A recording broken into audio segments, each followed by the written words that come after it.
Olá você, sim você, estamos aí chegando ao final da Biologia 1 das nossas aulas do extensivo. É a aula 20, eu já estou com saudade de vocês. Estamos com saudade porque é maravilhoso podermos compartilhar essas informações tão ricas da biologia. Biologia é uma disciplina que integra a ciência da natureza com a física, com a química e claro, não estamos deixando você abandonado não. Daqui a pouquinho nós voltamos eu, professor Geraldo, professor Paulo, professor Dalton, professor Elton e vamos integrar a área de ciência da natureza. Vamos compartilhar conhecimentos, vamos estar fazendo com que você agregue conhecimento, dialogando, trocando figurinhas nós, entre professores e nós com vocês. Isso faz com que você arrase no Enem 2015, que é a nossa proposta, arrasando no Enem 2015 e com certeza o teu esforço vai ser recompensado. Fique conosco, curta as nossas aulas e desejamos que você tenha um excelente Enem. E nós queremos continuar hoje fechando com a última aula, a aula 20 da Biologia Específica, que é a aula sobre protozooses e exercícios. Uma outra aula muito importante, gente, essas últimas 3 aulas de parasitologia, elas têm muita importância e vocês vão ver quando nós resolvemos os Enems 2014, 2013, 2012, 2011, até retornarmos a 98, você vai ver que muitas questões estão ligadas à parasitologia e elas serão contempladas seguramente novamente pelo Enem, pelo INEP e claro, você vai ter condições plenas de tirar uma excelente nota. Então um grande abraço e continue comigo. Aula 20, a última aula. Vamos lá, gente. Protozooses na área aí. E nós vamos estar vendo exercícios também com vocês hoje. Então nós vamos ver os detalhes hoje sobre doenças provocadas ao homem por protozoários. A doença causada por protozoários mais expressiva no mundo chama-se malária, maleita, febre terçã, quartã ou impaludismo. Essa doença afeta no Brasil, por ano, por volta de 500 a 600 mil pessoas que têm casos novos por ano. No mundo, nós temos milhões de pessoas afetadas. A África e a Ásia têm casos muito expressivos e muito graves, especialmente provocado pelo Plasmodium falciparum. Nós vamos ver também que essa doença ela não depende só da boa vontade do poder público. Inclusive, existem algumas teorias na área de ecologia que defendem a malária, porque dizem que a malária foi o que segurou a destruição de florestas pelo mundo, especialmente a amazônica. Com medo da malária, as pessoas não se embrenharam nas matas e destruíram as matas. Essa é uma das teorias levantadas. A malária é uma doença de cunho silvestre, transmitida ao homem pela picada de um mosquito fêmea Anopheles, Anopheles darlingi. Interessante que a maioria dos mosquitos que nos picam são fêmeas, são hematófagas, precisam de sangue. Precisam da nossa albumina do sangue para formar a ovobumina dos óvulos dela. Agora, os machos, a maioria são fitófagos, sugam seiva. Os machos, a minoria, são hematófagos e são transmissores de doenças. O Anopheles darlingi acaba sendo o hospedeiro definitivo, como já falei para vocês uma vez, porque é nele que o plasmódio causador faz a reprodução sexuada, enquanto no homem ocorre o processo assexuado de reprodução, a esquizogonia. E, consequentemente, ele é o hospedeiro intermediário. A doença ela afeta basicamente as células sanguíneas, as hemácias, o fígado, mas pode também afetar outros órgãos e até em casos mais graves levar a vida a óbito por problemas no sistema nervoso central. É uma doença que tem tratamento, mas o grande problema é que a incidência é grande. A pessoa se trata, mas ela vive num lugar que tem a doença e ela pega de novo. As formas de prevenção, portanto, estariam associadas a tentar exterminar o mosquito. Mas você pode pensar junto comigo que, será que ecologicamente isso é correto ou é viável? Outra coisa interessante é usar telas, mosquiteiros, repelentes, mas será que a população pobre, ela tem essa condição? Será que às vezes ela tem casa para morar? Mosquiteiro, será que às vezes ela tem cama para dormir? São questões que a gente tem que avaliar. Por isso tem produtos que são liberados às vezes, como velas que quando queimam, à base de babaçu, carnaúba, que espanta o mosquito, como repelentes à base de produtos naturais que repelem o mosquito e etc. Então a malária é um dos grandes problemas no mundo. Eu diria que é, se não o maior, um dos maiores problemas hoje no mundo, junto com a HPV, junto com a AIDS, junto com a esquistossomose, junto com tantas bacterioses, estafilococose, estafilococose que matam de diarreia inúmeras crianças no mundo. Então vamos lá. A malária é uma leita, um paludismo. Quem causa? Plasmodium vivax, chama febre terçã benigna. Em média, o indivíduo vai ter picos febris a cada 72 horas. Plasmodium falciparum, febre terçã maligna, que embora terçã, o indivíduo tem picos de febres irregulares, é a forma mais grave da malária. Plasmodium ovale, febre terçã benigna, essa aqui não tem no Brasil. E Plasmodium malare, febre quartã. Tá? Então nós vamos ter um pico febril não de 72 horas. Tá? Situação atual no mundo, em torno de 500 milhões de pessoas contaminadas. Tá? Então no Brasil, em torno de 500 mil de novos casos, como havia comentado. Tá? Hospedeiro definitivo, as fêmeas do mosquito do gênero Anopheles, são Anopheles darlingi, conhecida por mosquito prego. Tá? O contágio através da picada das fêmeas dos anofelídeos. Né? Com a saliva, a entrada na circulação do homem da forma chamada esporozoário. Os esporozoários. Então, olha só. Aqui você vai observar, né, o mosquito picando. Tá? Você vai observar o mosquito picando o homem, sugando o sangue desse homem, né, com as formas que a gente vai chamar de gamonte ou gametócitos. No interior do mosquito formam os seus gametas. Então você observa que o tubo digestório do mosquito, ó, ocorreu o processo sexuado de reprodução, a fecundação, né, formou o zigoto, né? Então aconteceu aqui a formação dos esporozoítos. Quando o mosquito pica o homem, outro homem que não estava afetado, ele inocula nele o esporozoíto. Os esporozoítos estavam nas glândulas salivares do mosquito. O esporozoíto primeiramente afeta os hepatócitos, as células hepáticas, onde ele se multiplica e vira trofozoíto, depois merozoíto. Os merozoítos caem na corrente sanguínea e afetam as hemácias.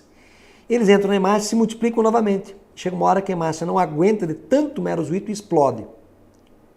E aí libera-se uma substância chamada hemozoína que desencadeia febre. Tá? Cada merozoíto desses pode afetar uma nova hemácia. O ciclo de febre está ligado ao ciclo reprodutivo. Em média, a cada 72 horas, ocorre essa ruptura de hemácias e um pico febril por causa da hemozoína. E existe tratamento, sim, para malária, né? Então, o tratamento mais utilizado no mundo, né? Os derivados de quinino, né? Então, a profilaxia, como falei, combater o mosquito, usar telas, protetores nas janelas, repelentes, né? Tentar não evitar visitar áreas endêmicas, né? E verificar as drogas que tem, né? Que podem ser utilizadas para tentar prevenir, né? Até existem alguns produtos naturais ou produtos à base de vitamina do complexo B que são utilizados porque dizem que aí o mosquito tem uma atração menor a picar, né? Então se usar complexo B, então o mosquito não é tão atraído para sugar o teu sangue, né? E tem produtos naturais também que repelem. E o tratamento basicamente, quinino que é utilizado. Como falei, o problema é que a incidência é grande, o indivíduo volta para o mesmo lugar e acaba sendo afetado novamente. Tá? Leishmaniose tegumentarum americana. Tá? É conhecida por úlcera de Bauru. Tá? Então, a úlcera de Bauru, porque foi descrita por Viana em Bauru, tá? Na construção da estrada de ferro. Primeiro se achava que era uma lepra, uma hanseníase, porque as pessoas tinham feridas enormes no nariz, né? O famoso sinal nariz de anta. Né? Se descobriu que quem causava era um protozoário flagelado chamado de Leishmania brasiliensis. O hospedeiro intermediário é um mosquito que no passado era chamado de Phlebotomus intermitans e atualmente é chamado de Lutzomia, ele foi reclassificado. Tá? Mosquito palha corcundinho birigui, o nome desse mosquito. E o contágio, claro, é a transmissão pela picada do mosquito, hoje não Phlebotomus mais Lutzomia. Tá? Então o indivíduo vai ter basicamente úlceras na pele, pode eventualmente afetar até cartilagens, até os ossos, né? Então lesões na boca, nariz, causa clássico nariz de anta, né? Porque é uma destruição do septo nasal, o nariz fica caído, por isso nariz de anta, feridas na cabeça, nos braços, até afetando cartilagens e ossos. Tratamento, claro, existe no Brasil, né? Com ação antibiótica para protozoários também, né? E até vacina existe já. Vacinação, combate ao mosquito, é forma de profilaxia. E o tratamento, há tratamento bem eficiente, né? Nas regiões endêmicas, fornecido via SUS. Tá? Essa é a famosa leishmaniose tegumentar ou úlcera de Bauru, ou também, né, conhecida aí como doença de nariz de anta. Tá? Outra doença bastante comum no país que incomoda demais é a famosa doença de Chagas. Doença de Chagas. O estado brasileiro mais afetado por essa doença é a Bahia. Nós temos casos no Paraná, São Paulo também, Santa Catarina, mas a Bahia e Minas Gerais estão fora da curva normal, né? Porque da média dos outros estados. Estão muito além dos casos, a contaminação é muito grande nesses estados. Tá? O agente etiológico é o Trypanosoma cruzi, um protozoário flagelado. Tem como hospedeiro intermediário um percevejo. O mais comum é o triatoma, o gênero triatoma, mas temos outros gêneros como Panstrongylos e Rhodiums. Né? É conhecido também por chupança, brocotó, chupão ou barbeiro, que é mais conhecido. Né? A transmissão, né? Então, obviamente, os transmissores, né, são esses barbeiros, e o reservatório natural, que é muito comum. Inclusive, nós temos casos no Maranhão, casos em Santa Catarina, onde nós temos uma contaminação isolada, diferente, autóctone, bem atípica. Em Santa Catarina foi quando barbeiros provavelmente foram moídos junto na formação do caldo de cana, da garapa. E as pessoas pegaram uma forma grave da tripanossomíase, inclusive afetou o sistema nervoso central e algumas foram entrar em óbito. Temos no Maranhão o caso do açaí, né? O açaí que foi moído juntamente com barbeiros, e também tínhamos várias pessoas contaminadas. São casos bem isolados. De um modo geral, a contaminação, como é que ela ocorre? O barbeiro pica uma pessoa contaminada, né? Suga o sangue, se contamina. Para ele não acontece nada. Aí ele vai pegar uma pessoa saudável, pica a pessoa, suga o sangue, e daí ele vai enchendo o intestino, o tubo digestório de comida. Chega uma hora que ele não aguenta e solta um cocôzinho. Colocou aquele cocôzinho ali, é picada, coça, o homem vai lá, coça e leva para o local da picada. Por que barbeiro? Porque de modo geral ele pica no rosto. Os receptores que ele tem indicam que no rosto tem muita vascularização, então ela vai ter comida. Então barbeiro, né, por esse motivo. Ele suga o sangue, né, solta lá as fezes com tripanossomas metacíclicos, e esses tripanossomas o homem leva até o local da picada, a contaminação passiva. Mas o homem também pode se contaminar levando essas fezes até o olho. Aí ele entra de forma ativa, causa o famoso sinal de Romanha. Pode também ter uma contaminação por transfusão de sangue, quando o sangue não é bem controlado. Isso no Brasil hoje é difícil, porque o sangue é bem fiscalizado. Também por aleitamento materno e via placentária. São as vias à parte que nós temos de transmissão. Então, seguindo aqui, né? O contágio, como falei, vários deles, a profilaxia, né? Especialmente o grande problema é o quê? O homem destruiu a mata. O barbeiro vivia lá picando tatu, gambá, cachorro do mato, etc. O homem construiu seu casebre, sua casa de pau a pique, de madeira, palhoça, né? E etc. ali no meio. E aí o barbeiro saiu da floresta e foi para casa. Ele encontrou esconderijo nas frestas e à noite ele encontrou o quê? Comida à vontade. E aí, claro, juntou para ele o útil ao agradável. O grande culpado, o homem. A ação antrópica, o homem que detonou a floresta. Esse é o grande problema. Então hoje tem que fazer o quê? Tem que matar o barbeiro? Tem que. Usar inseticidas. Tratamento. Tratamento é um pouco eficiente, mas ele existe, mas não tem cura. Então, para controlar a doença, mas não tem cura. Prova que muitas pessoas com doença de Chagas necessitam de um coração novo. Então, estão na fila para transplante cardíaco e pode levar à morte. Então, a profilaxia, uso de telas, né, melhorias das habitações, trocar as casas de pau a pique por de alvenaria, combater o percevejo e etc. E não há um tratamento com cura, há só medidas paliativas. Muito problemático no nosso Brasil. Aqui eles têm mais algumas, como nós temos em bacteriose, a amebíase, causada pela entameba histolítica, né? Ela habita o intestino grosso, produz úlceras que liberam sangue, o cara vai ter fezes com sangue, Mas ela pode também ser assintomática, não causar nada, né? No máximo uma diarreia. Eventualmente causa febre. E temos até a amebíase errática. Eu creio que vocês viram esses dias sendo divulgado uma criança americana que teve o cérebro comido por amebas. Pode acontecer o caso errático de amebas no cérebro, pode acontecer em qualquer outros órgãos, como o fígado, e pode levar até óbito, como foi o caso nos Estados Unidos. Tá? Então a entameba histolítica é o causador, ele é uma ameba porque pertence à classe Rhizopora, né, o sarcondino. A transmissão é a ingestão de cistos tetranucleados com alimento e água contaminada. E a profilaxia básica, o quê? Saneamento básico.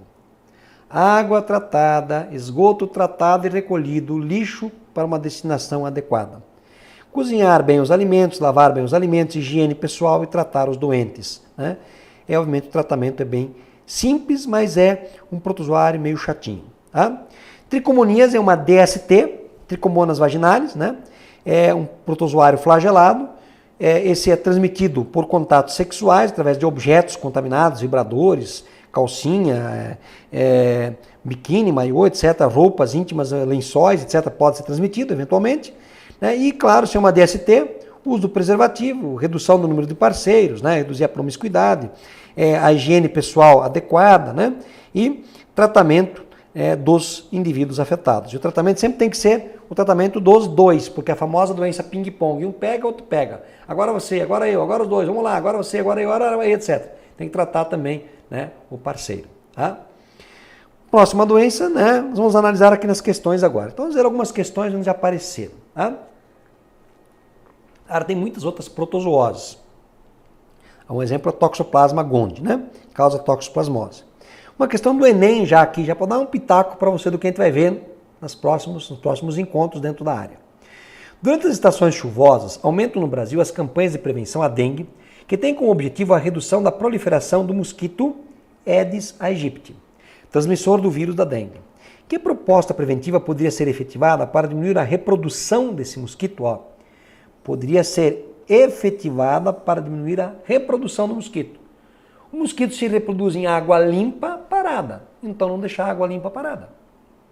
Colocação de telas nas portas e janelas, isso tem a ver com a reprodução? Não. Substituição das casas de barro por casa de alvenaria, isso aqui não é doença de Chagas. Remoção dos recipientes que possa acumular água, porque as larvas do mosquito se desenvolvem nesse ambiente? Verdadeiro. Higienização adequada de alimentos? Não tem nada a ver. Colocação de filtros de água nas casas, visto que a reprodução do mosquito acontece em águas contaminadas? Não, filtro não tem nada a ver. Gente, então, remoção dos recipientes. Gente, dengue, desculpa a sinceridade, mas é uma doença que tem a ver com a falta de educação do povo. Por quê? Se todos fizessem o seu papel de não deixar a água limpa, parada, nós não teríamos a reprodução do mosquito e não teríamos a doença. Os agentes de saúde não podem fazer o trabalho sozinhos. E muitas vezes eles não são aceitos nas casas, não se permite que eles vão lá fazer a avaliação. Então é uma doença que depende de cada um de nós. E que cada um possa fazer o seu papel. Se você mora numa área que tem muita dengue, foi dado o recado. Não deixe acumular garrafas abertas com o bico para cima, baldes, pneus, caixas de água aberta, né, e etc. Vasos de flor que acumulam água. Use alguma estratégia, tantas que os meios de comunicação têm vinculado para tentar ajudar a reduzir os casos de dengue. O Brasil está com a dengue onde está porque as pessoas não têm uma educação sanitária adequada. E agora está difícil recuperar. Porque o dever de casa não foi feito. O que eu falei desde o início das aulas de parasitologia, prevenção individual. Afeta o coletivo. E o coletivo afeta o individual. Seguindo.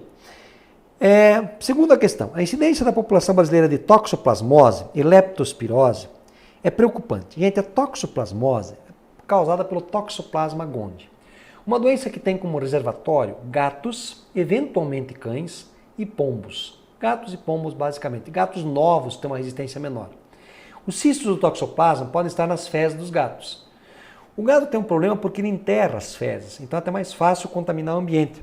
Às vezes ele contaminou lá a tua horta, você vai lá, mexe na terra, o cisto pega na boca e acaba se contaminando. Ou com alimentos que foram contaminados pelos cistos, especialmente os embutidos. Tá?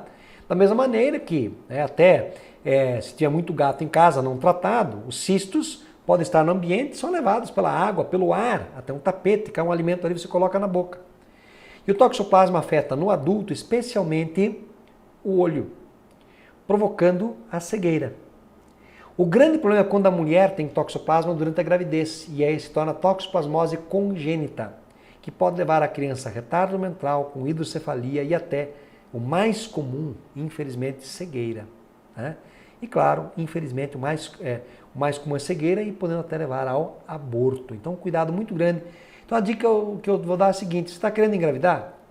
Vá ao médico antes e peça exames. E ele vai imediatamente pedir exames como? Para ver se você tem sífilis, para ver se você tem AIDS, para ver se você teve contato com toxoplasmose, com a rubéola, porque são doenças que podem complicar e se tornar congênitas e, obviamente, prejudicar o teu filho. Prevenção simples. Tá? O SUS fornece essa possibilidade de prevenção. Vamos lá, cada um fazendo a sua parte. Seguindo. Anualmente são notificados mais de 4 mil casos de leptospirose, lembra lá, bacteriose, leptospira, e a taxa de mortalidade é cerca de 12% de acordo com o Ministério da Saúde. Já a toxoplasmose é uma infecção humana discreta, que atinge 60% da população. Felizmente, a maioria desenvolve imunidade. Então, a toxoplasmose é um protozoário. Os agentes causadores da toxoplasmose e da leptospirose são, respectivamente, toxoplasmose, protozoário, leptospirose, bactéria. Portanto, letra B é a alternativa correta. No Brasil, são registradas diferentes espécies de leishmania, que causam o quê? Úlcera de Bauru, leishmaniose. Parasitas de humanos e animais que causam doenças conhecidas como leishmaniose. Acerca das leishmanioses, são apresentadas duas situações para análise. Tá? Então, duas situações colocadas aí. Situação 1. Leishmaniose deixa Goiânia em alerta. Em menos de um mês, 13 cães foram contaminados na capital. Pode gerar leishmaniose visceral, calazar ou dundum, que é a forma mais grave. Os cães são os grandes reservatórios. A Secretaria Municipal de Saúde investiga o avanço da doença. Situação 2. Representação gráfica do efeito das medidas profiláticas no controle da leishmaniose humana e canina no Vale do Rio Doce, Minas Gerais, Brasil, no período de 65 a 78. Se você observar aqui, leishmaniose humana, aqui em escuro.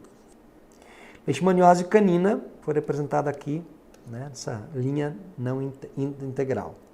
E medidas profiláticas aqui. Você observa que quanto mais medidas profiláticas são efetivadas, menor é o índice da doença.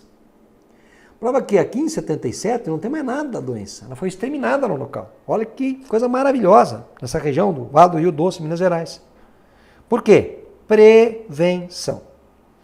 Após a leitura e análise das situações apresentadas, responda o que se pede. Em relação à situação 1, qual o papel do cão no ciclo da leishmaniose? O cachorro, ele vai ser o quê? O reservatório. Aí o mosquito pica o cachorro e contamina o homem. Então ele é o reservatório. Uma única palavra, vamos colocar aqui, reservatório. Que é um hospedeiro, né? O efeito das medidas profiláticas foi satisfatório no controle dos casos da leishmaniose segundo a situação 2? Justifique. Sim, porque em 77 a doença foi exterminada. Então foi, sim, sim, e ela foi exterminada. Quais as medidas profiláticas podiam ter sido adotadas no controle da leishmaniose conforme a situação 2? O que podia ser feito aí? Matar o mosquito e tratar o doente. Essa é a base para a leishmaniose. Trata o doente, não tem reservatório. Elimine os cães que são reservatório. Trate os cães, elimine os cães. Trate o doente. E aí, claro, não vai ter a doença. Medidas bem eficientes. Então aqui uma questão discursiva, né? Interessante para a gente recordar alguns aspectos ainda. Agora, uma outra questão da Unesp de 2008 diz assim: a Secretaria Estadual de Saúde e pesquisadores da Fundação Oswaldo Cruz, ambas do Rio de Janeiro, confirmaram um caso de dengue adquirida durante a gestação. Gente, olha que interessante. Uma dengue congênita. O vírus atravessou a placenta. Esse caso aí, um caso bem especial, né? Que aconteceu no Rio de Janeiro. Seguindo. A mãe que havia adquirido dengue 3 dias antes do parto deu à luz uma garotinha com a mesma doença. O bebê ficou internado quase um mês e depois recebeu alta. Pode-se afirmar corretamente que neste caso, vamos lá, contradiz a hipótese de que a criança em gestação receba, por meio de barreira placentária, anticorpos produzidos pelo organismo materno? Não, pelo contrário. Está afirmando que alguma coisa passou. E assim como os anticorpos da classe IgM, os anti-IgG, desculpem, os anti-RH atravessam, o vírus também pode atravessar. Contradiz a hipótese de que dengue é uma doença viral? Não, tem nada a ver, não contradiz nada. Confirma que a dengue é uma doença infecto-contagiosa que só pode ser transmitida de pessoa para pessoa? Não. É através de um vetor?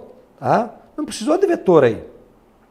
Demonstra a possibilidade de transmissão vertical de pessoa para pessoa, através do contato da pessoa sadia com secreções da pessoa doente. Demonstra a possibilidade da transmissão vertical de pessoa a pessoa através do contato da pessoa sadia com secreções da pessoa doente? Falso.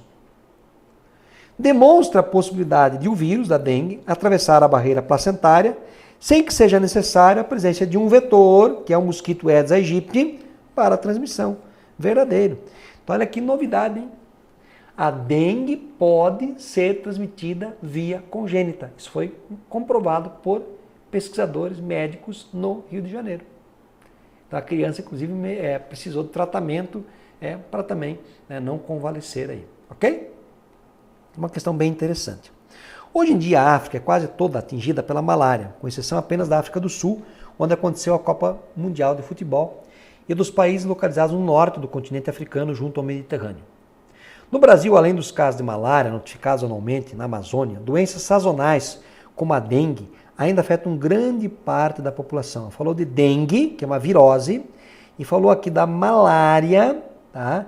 Então falou da malária, que é uma protozoose. Quanto aos agentes transmissores, quem transmite a dengue é Aedes aegypti. Quem transmite a malária, Anopheles darlingi, 2 mosquitos. E aos agentes etiológicos da malária, protozoário, Plasmodium, da dengue vírus, pode-se afirmar que essas doenças são transmitidas pelos mosquitos Anopheles e Aedes, respectivamente. Mas os causadores são de origens diferentes. Enquanto a malária é um protozoário do gênero Leishmania, não. Tá? Então o causador é o Plasmodium. Tá? E a dengue tem um parasita do gênero Plasmodium? Não. Dengue é um vírus, portanto, falso. Essas doenças são transmitidas pelos mosquitos Aedes e Anopheles, tá? Respectivamente. Não, Anopheles e Aedes. O Anopheles da malária e a dengue e Aedes, portanto não dá. Essas doenças são transmitidas pelos mosquitos Anopheles e Aedes, respectivamente, mas os causadores são de origens diferentes. Enquanto a malária é causada por um protozoário do gênero Plasmodium, a dengue tem o vírus do gênero Flavivírus como agente causador. Beleza. Essas doenças são transmitidas pelos mosquitos Aedes e Anopheles, respectivamente? Não, falso. Tá? E essas doenças são transmitidas pelos mosquitos Aedes e Anopheles, mas os causadores são de origens diferentes. Enquanto a malária é causada pelo protozoário do gênero Leishmania, não. Plasmodium, então falso aqui. Ficamos também com a alternativa de letra C. Beleza, pessoal? Então nós queremos estar fechando esse nosso 20º encontro com 3 aulas de parasito. Falamos aí sobre 8 aulas ligadas à fisiologia. Falamos o restante das 12 aulas relacionadas aí, né?